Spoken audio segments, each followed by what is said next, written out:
Pledge of Allegiance.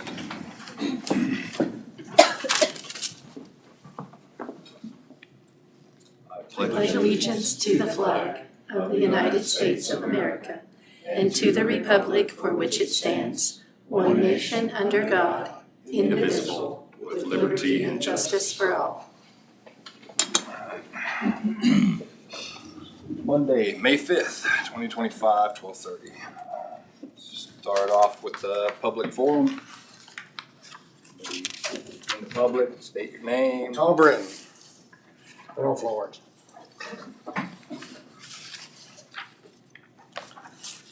Well, we got a little rain. I live on 130th and Upland. When it rains, I have to go south to 120th, then east to Florence. It's mostly on a non-designated wind farm haul route road. I drive by 2 windmill access roads without culverts. Naturally, the road has poor damage and water runs across the county's road. The only people who do not think culverts are needed for good drainage are Sharon Olmsted and Tina Spencer. I was told the poor drainage was not the fault of the wind farm, even though Expedition's development plan states that all access roads should have culverts. And you guys got that in your packet. So Tina had a culvert installed across the county road just west of the access road. I call it the Tina Spencer Memorial Culvert. Go visit it. It's worthless. They're taxing people out of their homes, and Tina wastes that money on stupidity. What? I'm calling them out by name. Got one more name, that'd be it. Or how about if I call the administrator? Is that better? The zoning department rented trailer space to the wind farm workers during construction. She benefited financially from this project. Could this be why she is reluctant to enforce wind farm regulations? Last month, the administrator approved a road construction permit for a windmill blade replacement. I've never seen a road permit that didn't go before the commission. When did the administrator gain authority to approve road permits when obviously she has little to no knowledge of road construction? The road application had no applicant's name and no proof of insurance. No proof of insurance, leaving the county at risk. She should be fired. And apparently permission was given to use non-designated haul routes. I have to cut you off. I'm just close. For what reason? If you're going to discuss personnel, Tom, then it's going to have to be an executive session. Well, yeah, okay. Well, that ain't nothing normal. Let's see, can I say that semis are hauling crane parts by my house? Yes. Yes. Posted 15-ton bridge limit. We voted not to hire a commissioner. Little transparency in how our tax dollars are spent. We should invite Elon Musk and Big Balls to Marion County, bring the chainsaw. Thank you. What? What's the address of those culverts? It's the farthest east windmill, and the other one's towards You named Blackham. the streets a minute ago. Well, it's on 120th, that one would be. And what? Uh, How do I find it? well, the farthest east windmill, you can see them for 20 miles, that's probably not too hard to figure out. Where was it? I'd go look if I knew it was there, but It's on the east side, east one. If you look down there, the one that ain't running is the farthest east one. never mind. All right, well, never I mind. asked. East of Timber and 120th. Oh. And Timber and Upland, 120th. Didn't you say 112? All right. Any other public comment? Yeah. But it's. Anybody else online? It's on the last one. Does Road and Bridge have an inventory of the culverts that were installed on the So, In the range, it's only done. yeah, I would like to be able to respond to that maybe next week, because that was all researched and the departments went out there and took care of it, and the, basically the recommendations that they had for the drainage were followed, so that's something I would like to be able to go back and kind of give it a more complete response to the board about. Because that's been brought up before, and you know, we attempted to take care of it, so. Okay. All right. No other public comments? Something to agenda approval. Anything we need to add to the agenda? I didn't put Brad on here. Do you need time today, Brad? I think we're okay. I always need time with Brad.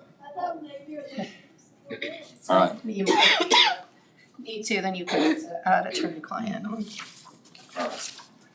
So move forward with the agenda approved and go to administrative business. We have the minutes of April 30th. Everybody had a chance to review the minutes? Any corrections? Move that we approve the minutes. And a motion? Second. Second. All those in favor? Aye. Aye. 4-0.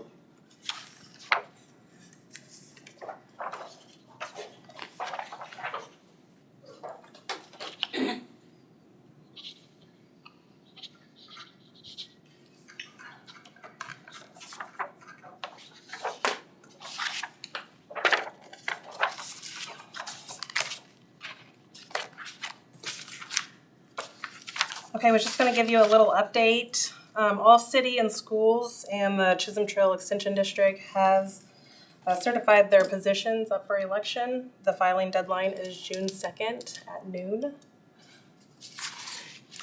Also, I gave you all a legislative update. Do you want me to go through that? So you go through it on our own or do you? If you have any questions, you can ask at a later date. Only if you think there's any points that need to be brought up. Anything that directly relates to how we do business. Right. Okay, so the Senate substitute for House Bill 2125, it's the third one there. It's moving the mailing deadline for tax statements from December 15th to December 1.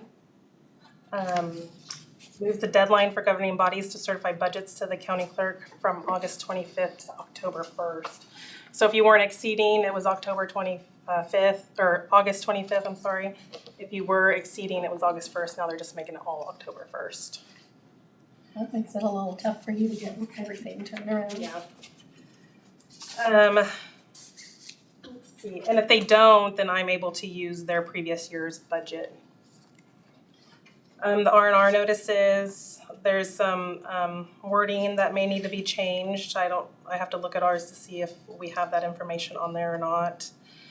They have decided to reimburse us for the printing and postage for the R&R mailer for year 2025 and 2026. Eventually, we may have to look into budgeting for those expenses, but we'd also be budgeting or mailing, I guess, billing the other entities for that expense as well. And as you can see there, 2024, it cost $10,470.25. And then just to let the county clerk know, your intent to exceed or not to exceed the R&R by July 20th. There's some election ones on the next page.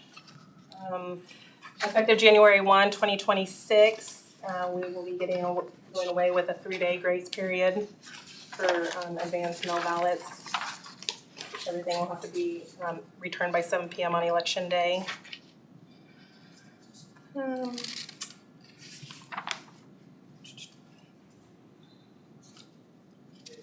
House Bill 2018 prohibits the disqualification of active military members as poll workers, so we can use military members as poll workers, and also Kansas residents who are out of county as well. Let's see.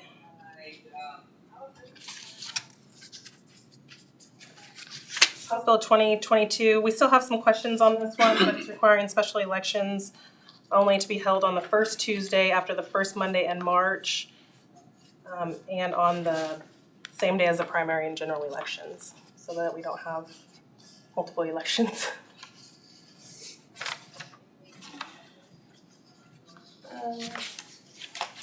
Other than that, in August 2026, there'll be a constitutional amendment question. In November 2026, there'll be a constitutional amendment question. So. Any questions?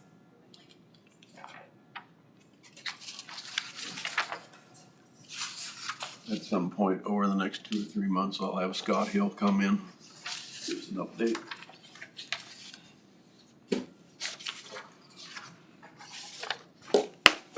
Alright, Otherwise, that's all I have.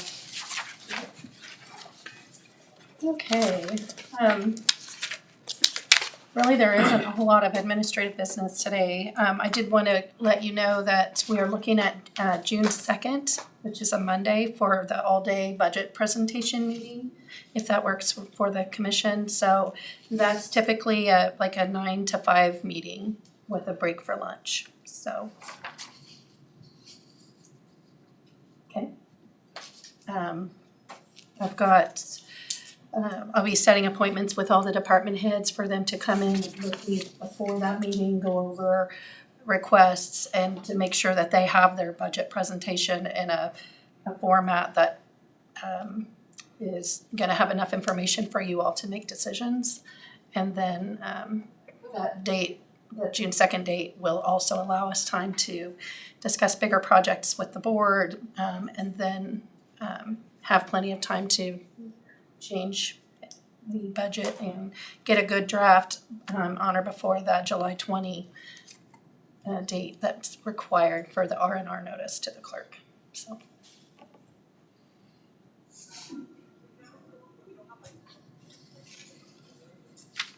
so we have outside board reports on here, but I'm gonna put them under the commission comments. I did go to KAC, talked mainly about what Clark's already brought up, about the legislative update.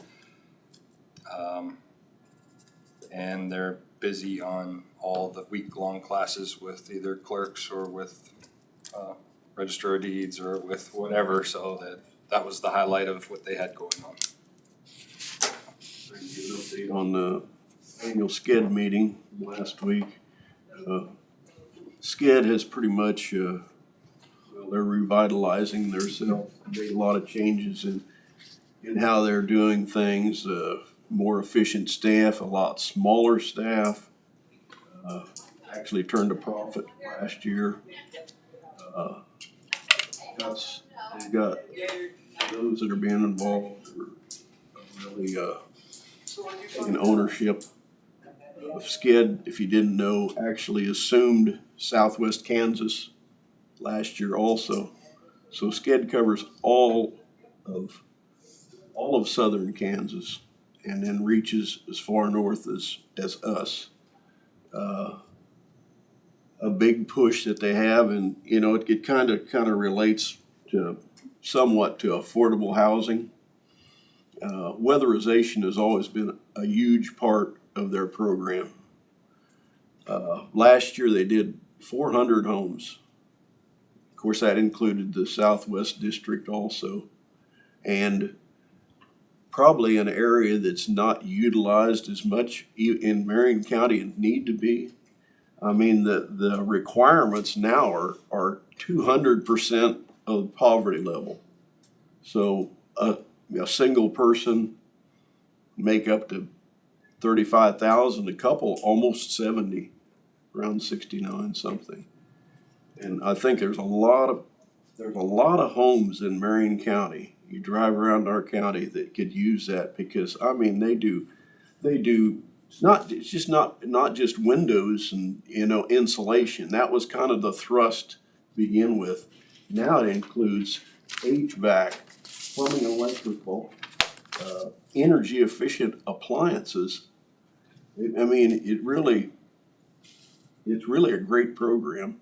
And do we have that attached to our website, Tina? We have in the past. I'll have to double check and see. We really need to, so that application, which is really not, I've looked at them, I mean, they're not that cumbersome, and we could also, help people put those together somehow if we could designate a person or something that could help with that. But that, they used all certified contractors, and plus everything goes through an inspection process, either ongoing or after. And so it's a great program. I think to me it's kind of a part of affordable housing. if we can fix up houses in Marion County, it's great for the people living in it, but at some point in time, if that house sells, you've got an asset, not a liability. So I really think we need to encourage people, you know, if you know of people that you think could, you know, just bring it up. You know, there's a program out there that can fix your house up. So. Anybody else? All right. Move on to the commission discussion. Cash flow strategy. So as we're going into budget time, I feel like there was at least one commissioner that felt like it was a good idea to talk about what your philosophy is gonna be about budget and about cash flow and how much working capital we need to have, or when do you determine if something is gonna be purchased through a lease purchase versus purchased outright with cash. And so that's kind of why that's on here, and I had asked Commissioner Becker if he might have some kind of feedback on that because of his profession, you know, where he might have some recommendations or something to get the conversation started, so. Well, I'm not unique in how I look at cash positions, even though I came out of the financial industry. We also have business owners here. So they know that in their business, cash is king.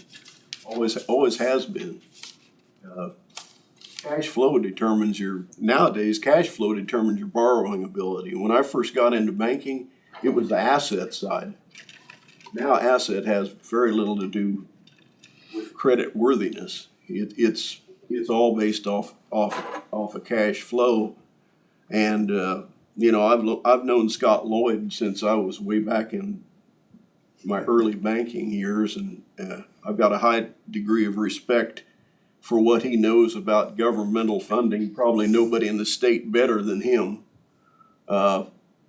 First year I was on commission, you know, and we were starting to look, you know, kind of this time of year. I said, Scott, what kind of position does a county need to be in liquidity wise? You know, all things considered. And he told me 6 months operating. First came off his mouth in 2 seconds, 6 months operating. Well, if we look at 6 months operating for Marion County right now, based on what we pay out month end and every week, we're not too far from 2 million a month. That's $12 million in the bank available. And like, you know, we've always known the general fund is the one fund we can dip into for anything. You know, we can't go down to the bank and say, jeepers, we're a little bit tight. We need $1 million credit line. That just, we can't do that. You know, and so, you know, we also have to be able to make our scheduled transfers. There was 1 year we did not make our scheduled transfers because we were tight. And that if you can't do that every year, it affects you for several years after that. And so, you know, it's good and great that we have money budgeted, that we've made scheduled transfers for to buy a big piece of equipment like we're doing now. But the other side of that is to get the best bang for the cash payer's buck is that we're liquid. We can take advantage of special pricing. We can negotiate. And if you don't have that, you just can't. I worked with farmers for years that just never had that ability. And you know, as business owners, you know how important that is. Negotiate for raw materials or whatever you need. If you don't have the cash available when you make an offer to somebody, you're probably gonna lose them as a business contact, if nothing else. So, you know, to me, liquidity is everything. And you know, we've been riding this wave of appreciating real estate taxes. And that's been funding everything for us, basically. But what concerns me is at some point in time, that's gonna plateau. Or go the other way. It may be doing it now, we don't know. But my guess is, once that happens, governing bodies, not over Kansas, but the whole nation, there's gonna be some cash crises. The last thing I would wanna see in Marion County is a cash crisis where, you know, we can't purchase anything. We're going back to our department saying, you don't have the budget authority that we thought we were gonna have. We don't wanna get in that predicament, and, you know, I see headwinds that way.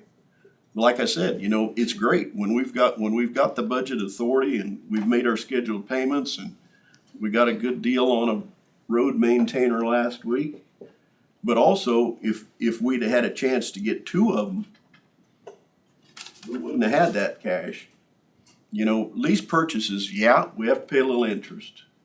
But with lease purchases, at least you have the ability to budget those payments every year. That's why I've always kind of been a proponent of them, you know, and yeah, rates are probably still a little bit too high. We used to be able to borrow money really cheap. I don't know, we've got some lease purchases in the twos, I think. And we can't get that right now, but you know, if push comes to shove, there's still the financial institutions around here want to do business with us, I guarantee you. So anyway, I just I think we need to be really be cognizant of our cash position. Now, our county treasurer is doing a good job of keeping us apprised of what our balances are running. But I don't want to be on this commission if there's a cash crisis that arises. I don't know how you other guys feel. Weigh in. I think the past commissions have done pretty good due diligence as far as making sure that there is reserve setback. I just don't want it to go the other way either. You're sitting on too much. But you know, you can't rely on sales tax hardly at all anymore. So, you know, it's all ad valorem.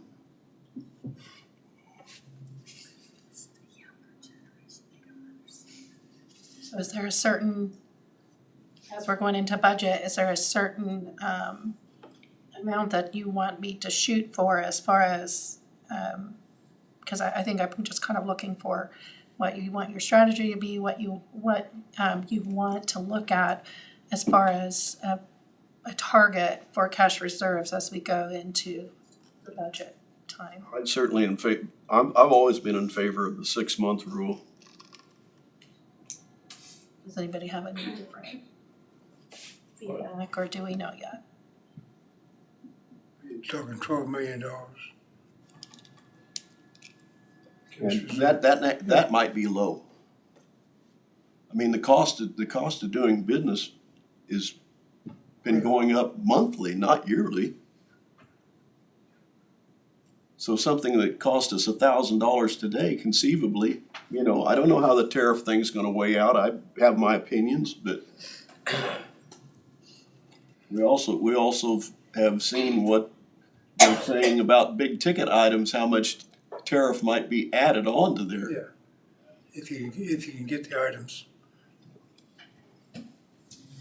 But, you know, the cost of doing business conceivably isn't gonna go down for years. It takes years to do that. So, you know, if there's gonna be a cash crisis, it's gonna raise its ugly head over the next half decade probably. And we need to be looking past just this year. So 6 months has always been a good target.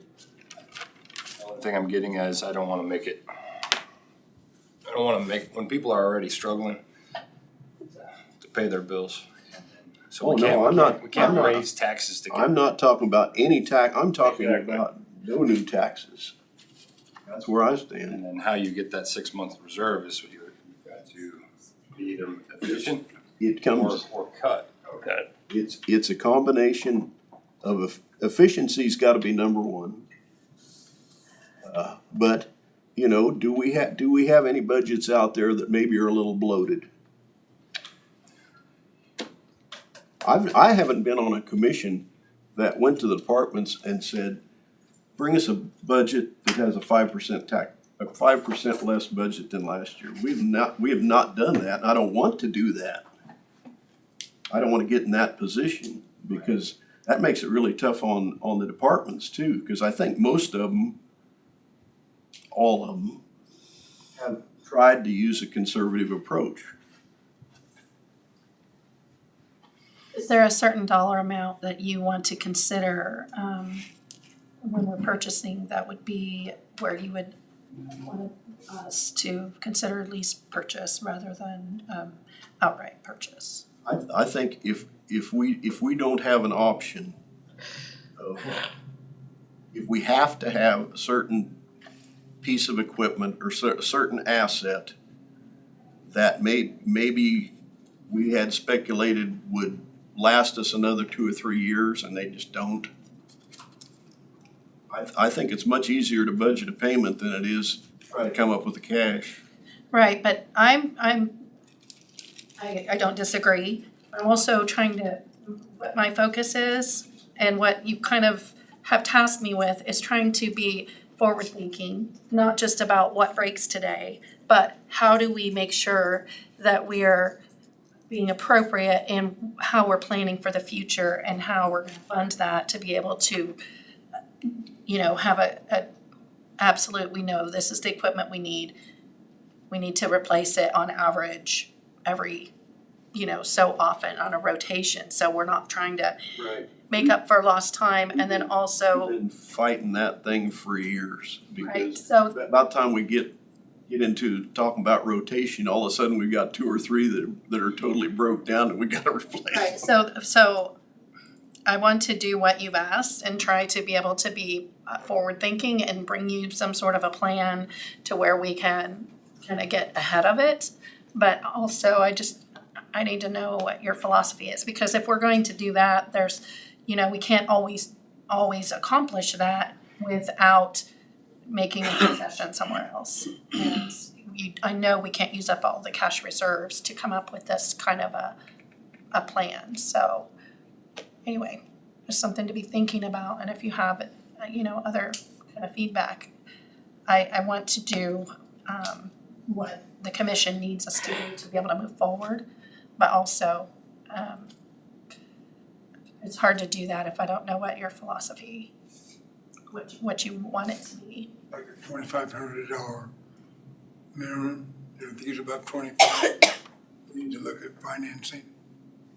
Pretty No, low. 2,500? Yeah. I think that's probably low for what we would need at the county level. But I'm thinking I like, mean, I think we can, you can plan for scheduled replacements and work those into the budget. When you have when you have a dump truck that gets rolled and we'll get 50,000 out of it. I mean, that's obvious a candidate that we don't have it in the budget. We need to, Need to have cash reserve to. well, that's something we look at a lease purchase agreement to take care of those emergencies. But I mean, you can't plan for every emergency. You've got to develop a plan for a scheduled replacement and work those into the budget.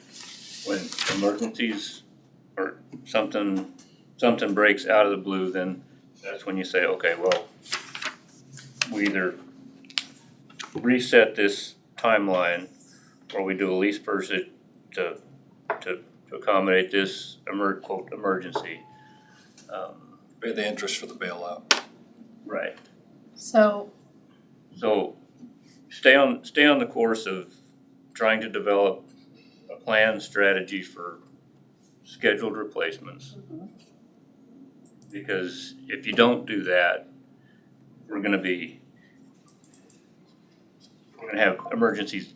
Well, we've been chasing emergencies and the issue has been, you know, you get a new piece of equipment and then you've got one out here that's 10 years old that's got 18,000 hours on it. They're using it every day, no problem. And we got something that's 2 years old and the shell engine, you know, you're just outside the warranty. We've had that before, just outside the warranty. Right. You know, so. But you can't plan for that, can No, you have to have the plan, but that's where the liquidity comes in. Right.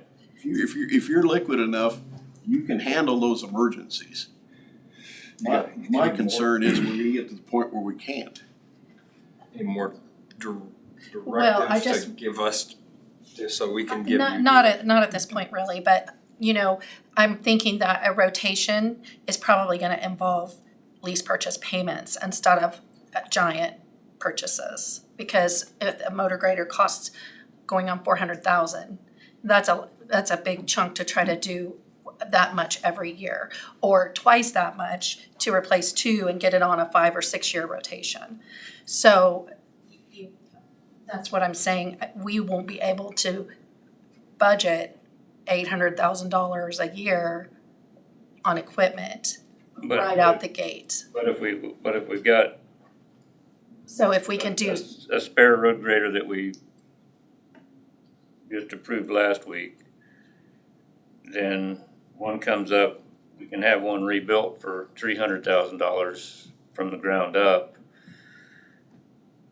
or $268,000. Yeah. Okay.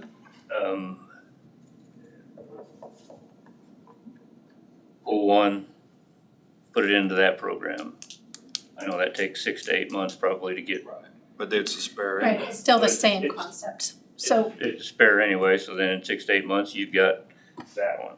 The next year, you plan for that again and you get into a rotation of, I mean, that may be a better alternative than going and buying a brand new one every year. right, and I'm just saying, regardless of whether we do rebuild, which I think that's an avenue that I'm gonna be really pushing on with Road and Bridge, but And look at. just have to be looking at overall cost because of what we're budgeting now for equipment and to get us on a rotation to move forward and actually replace it when it needs to be replaced is a big difference dollar wise, regardless of Yeah. rebuilt or not. I So think what you're saying is we may have to do lease we have purchase. so many dollars that we can spend on equipment. right, It's gonna be easier to come up with a rotation if they're all based off of a lease purchase. correct.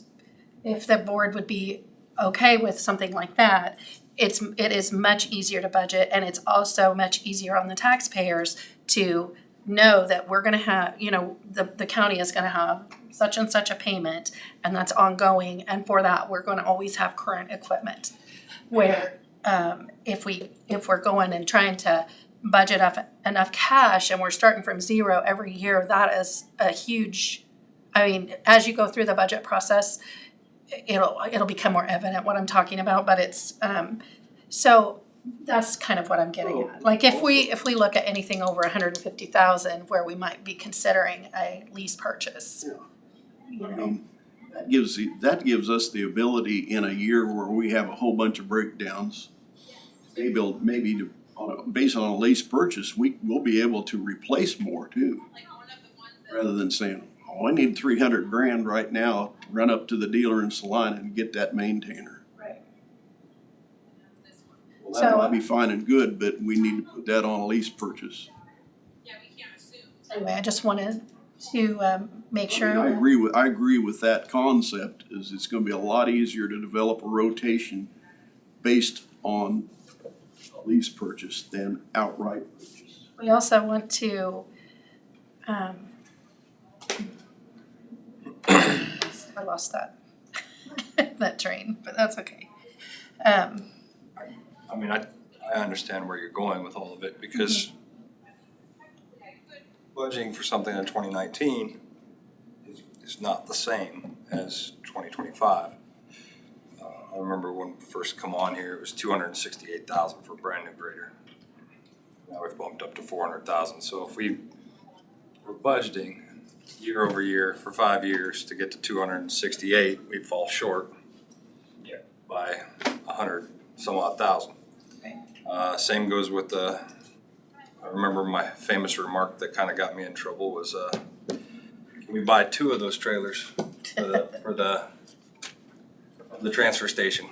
They were 50,000 something a piece. And everybody kind of, oh, you can't do that. Next year around it's 60, 70. Next year around it was 80. To like 90 almost. Yeah, and it's like having a foresight to see this stuff coming. That's where we really need to be paying attention. Well, and then the thing that I was going to mention, which is, I now remembered, was, you know, in all the trainings that I've been to, you know, as far as capital planning, the thought is that whatever you know, things that are going to last multiple years, you can spread that out over the projected life of that equipment or that building or whatever, and it's a more manageable load for the taxpayers. Like if you should be thinking about it as the financing should be on those longer term items. Of course, it needs to be, you know, you want your asset to either outlast or to be equal with the number of years that you finance it out, instead of trying to, you know, eat the whole thing each year. No different than the bonding on the roads, whether you go with asphalt and whether you do a 3-inch overlay and what's your lifespan of that road, and your bond needs to be paid out before that asset fails. And I think we've probably made a few mistakes in the past of saying, well, you know, we've got this long-term, well, no equipment, we don't know if it's long-term or not. We've say you figure the life of it's 7 years, 8 years. When I first started on the commission, I think, you know, we felt like, well, we need to get it paid off as fast as we can. That was probably a misconcept. Instead of doing a 5-year lease purchase, we'd do 3. And, you know, if we've got an asset out there that we feel like the average lifespan ought to be 8, 9, 10 years, we shouldn't be doing a 3-year lease purchase. So just something to be thinking about. From what I hear, maybe I would try to start with a 3 to 6 month target for cash reserves. And then it's gonna take time to put, you know, any kind of a rotation schedule together, but I'll have some, at least concepts of it at budget time. And then we'll just keep working on it, but.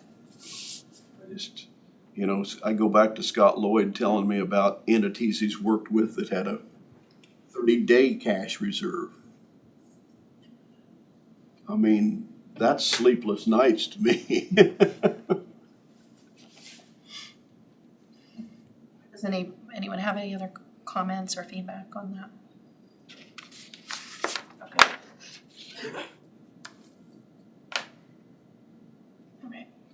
I think that gives me a little bit of an idea, maybe. I guess the one good thing coming is, we'll have a wind farm coming on in the next 5 years. Onto the tax roll, you were talking about Diamond Vista. 3 years, and I'd have to look, yeah, I'd have to look at it. yeah, we'll see what that does when it gets here. One thing about that, I will have some information from the appraiser as far as what the taxes might look like on that. Hopefully by the middle of June, I should have an idea of that. And then also there is some legislation that did pass that does away with some subclasses of personal property, which will affect the revenue that the county receives. So that's going to be something else we're gonna have to deal with. But we don't know all the details yet, so we're waiting for a summary from Property Valuation Division on that. So we should have an update for you in the next few weeks on that as well. That doesn't kick in till 26 though.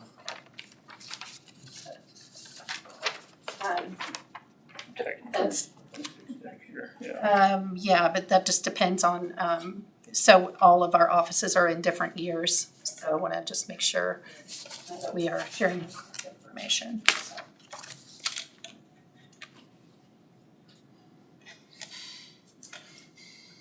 So that's really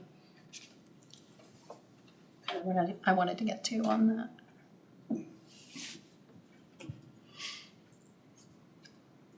Do we do anything about the new road grader? Do we see about financing that? So we do have the ability to purchase that outright unless you decide that you want to do a lease purchase on it. So I'm willing to send out and get bids for that if you'd like. I think there's budgeted funds for that.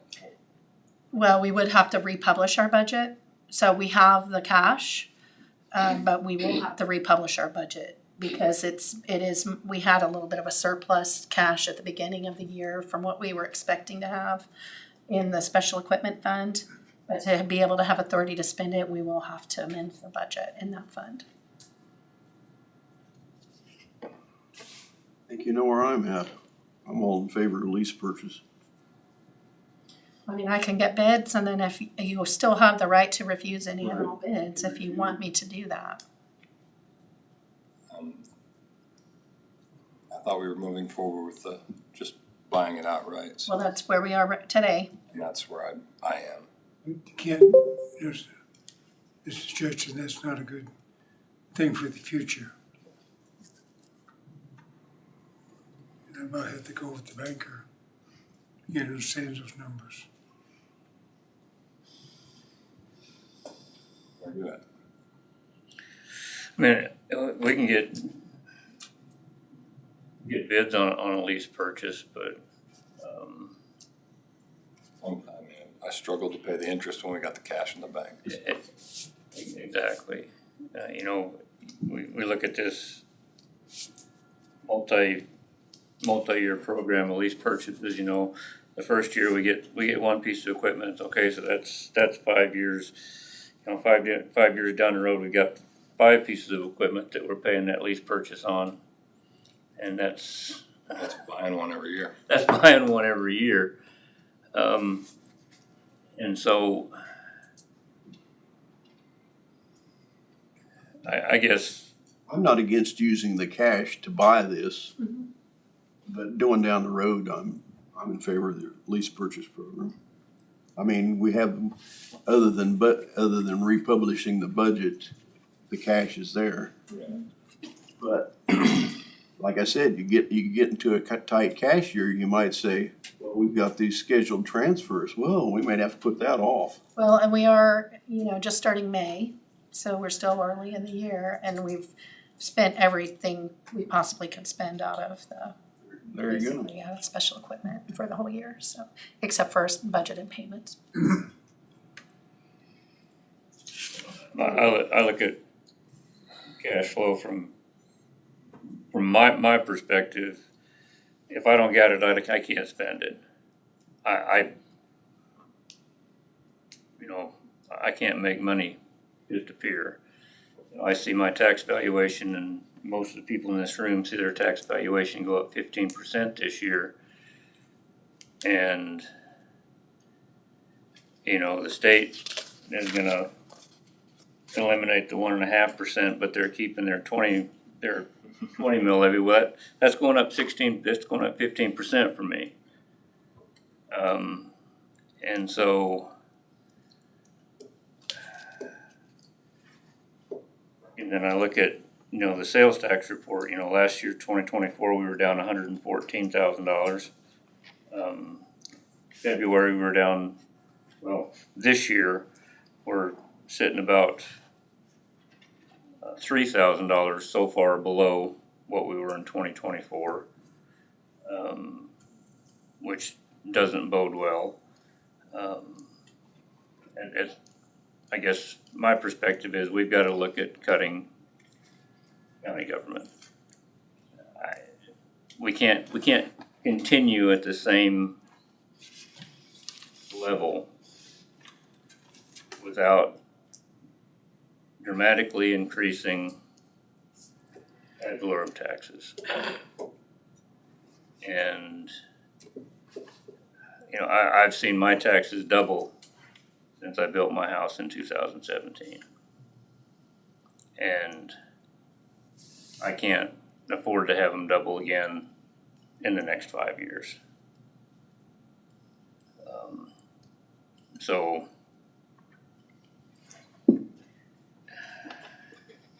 I know that we've got that whole sheet of unfunded mandates that we have to do. I know there's a lot of stuff that a lot of people expect us to do. But, you know, we're to the point where we're gonna have to start making our decisions. Because you've got, I mean, I look at, Hillsborough Industries, they're building a new $8 million facility in Harvey County. Why didn't they build that in Marion County? I know part of the reason is because they can't get the workforce here. Why can't they have the workforce? People can't afford to build homes in this county. You know, I went to a funeral over in, well, I drove through Harvey and McPherson County, and I see all these farmsteads with multiple living facilities on them. Now, I don't know if they have to jump through the hoops that we do. Do they? Okay. You know, keeping people, you know, but they're just, they were everywhere, and you don't see that in Marion County. And, you know, at some point, you know, we've got to, well, I shouldn't say that, because I've gotten calls from a couple people that have bought property, and one couple from Wichita contacted me a couple weeks ago. They're retiring, they're starting to build a house just south of me on 80 acres that they bought. So there are people coming in, but it's not, their first question to me was, is there gonna be a wind farm in my backyard? And so, you know, at some point, we've got to, without increasing the overall base in our ad valorem tax, we can't. Somewhere we need to fix that. Someone we need to fix that. And I don't think that's accurate. Yeah. I don't think that includes the wind farms. Because they're a lot more than that.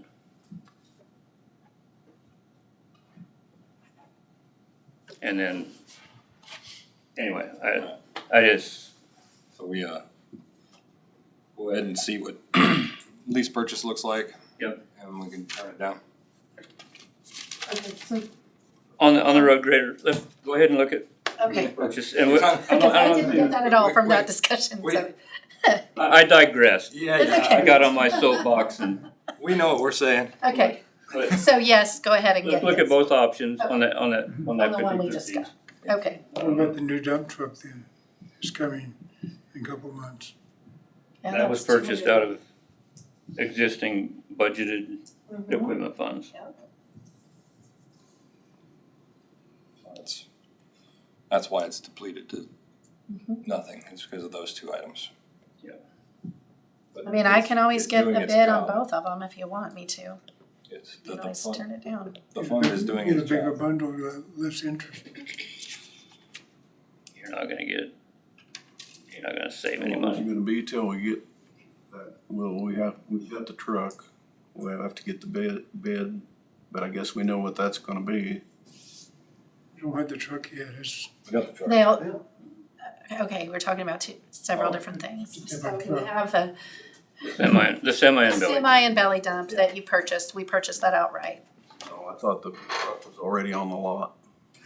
The dump truck is being built. brand new one. And we will have that this fall. So we probably need to pursue the lease purchase later on the, if we do that. So there's time to decide. Okay. Hi. Yeah, I think we're ready. Okay. So can I just introduce Keita Kelly here? Sure, and then she can come and sit and Feel free to have a seat here. Yeah. So this is Keita Kelly, she is our tax sale attorney. who helped us to conduct our tax sale on April 17th, 2025. And we've got some information for you on how it went.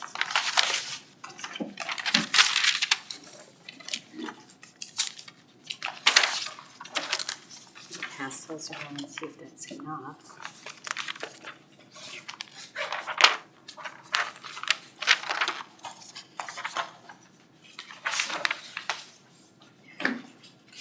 So I'm passing around a spreadsheet that kind of will give you an idea of how we started the tax sale and how we ended it.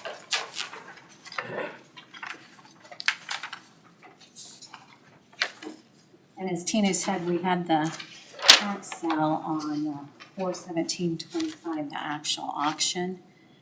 And all the properties did sell. And since then, the sale has been approved and the order to distribute has been approved. And the deeds are made. I just need to review those one more time and we'll get them, send them to the Register of Deeds for her perusal first to make sure they're correct, and then to the sheriff for him to sign, and that should wrap everything up on it. But what we started with were 85 parcels, and then 9 of those parcels came out for some reason. Various reasons before we actually started. So as my law office, we billed for 76 parcels. And the expenses of the sale included the title company, which was paid $15,200 for their work. And then the notice of suit and the notice of sale that go into the newspaper came to around, you've got the two figures there, but around $3,850. And then our fee is $20,900. So out of Tina's expenses, she had paid $39,950. And then whenever anybody redeemed, if they redeemed before we filed the petition, they had to pay the attorney fees and the title fees, title search fees. So there was several redemptions, and then after the petition was filed, the court set it at 20%. So through those redemptions, $35,350 more or less was recouped out of the $39,000 that had been paid. A few other expenses then were paid out of the proceeds from the sale, which is the guardian ad litem fee. The court has to appoint an attorney and he files an answer on behalf of all the unknown defendants. And so he was paid $500, and then the district court filing fee is $195. So the total cost of the sale was $40,645. So from the actual money that we received the day of the sale, $61,350, we needed to take $5,300 of that to pay the rest of the cost of the sale. So that's all done in this spreadsheet. You can see it's an equal share, it's done by a factor. And then whatever is received is paid equally, prorated to the taxes, the interest, and the specials. And if it pays, if it was an overbid and they paid more than what the taxes, interest, specials, and the liens, like we had one Kansas Department of Revenue lien on there. If they pay over that, then it goes back to the owner of record. So you can see we had 4 properties that were overpays, which means the bidders bid more than what was actually due on them.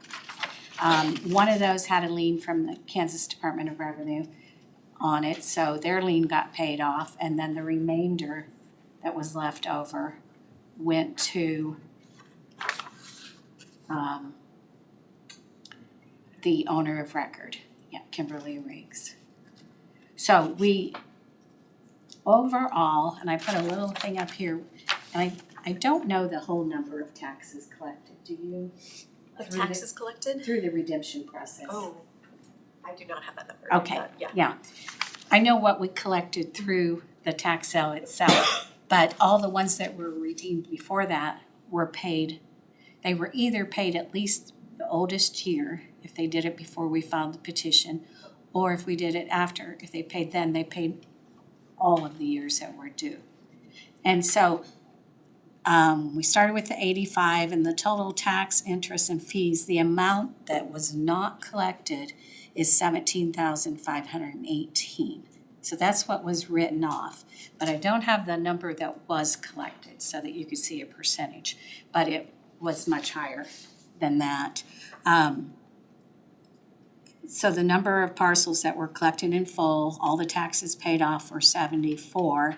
And then the number of parcels that were partially collected, and you can see through the how much was paid and what was an excess or a loss would be 11.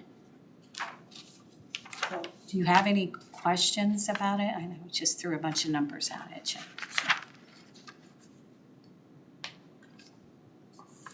But we did come down to the day of sale and only had 15 properties to sell, which was really good, having started with the 85. And we have a goal of getting that down to 0. Or 5. Or 5, we'd be happy with 5, yeah. There are some, like there was one in here that's a 4-foot strip that runs like 125 feet between 2 houses. And I think one of the neighbors, because it had 2 people bidding on it.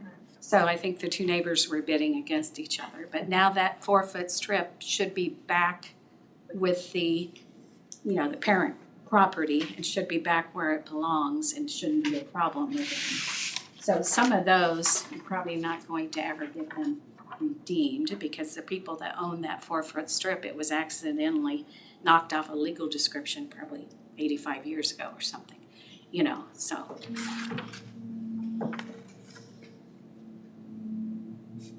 On to next year. What's the So number for next year? I have the list put together. It's more like 56 properties right now.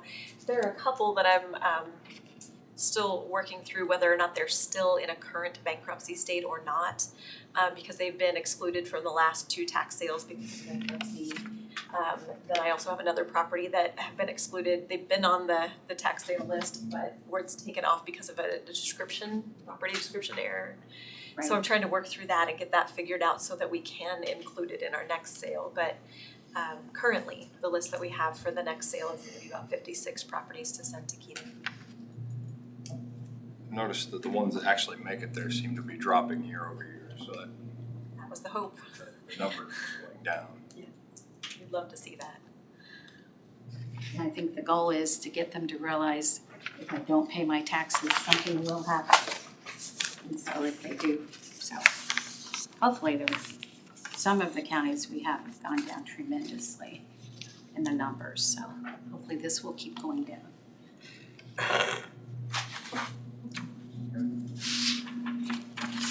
It's pretty good. It is what it is. It turned out better than most years. It went very smoothly. I give kudos to Keto and her team because it went very smoothly. I felt like it ran well. People were well informed. They had pictures of the property. They had a description. They had a lot of good information and could pre-register to bid. So I feel like it ran very well. Thank you. And it's vice versa. We can't do our job without the help of the county stepping in. The Register of Deeds came and did their end of it. You had you and Julia there doing it. The sheriff called it. Did a very good job calling the auction. So yeah, it just worked out well. We enjoy doing Marion County because it's so pretty down here.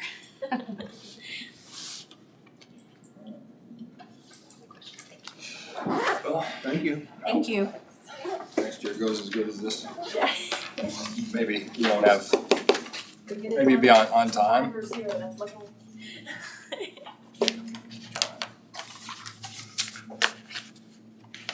All right. Brad said you had nothing. You got any comments? Motion to adjourn. Second. All those in favor? Aye. 4-0.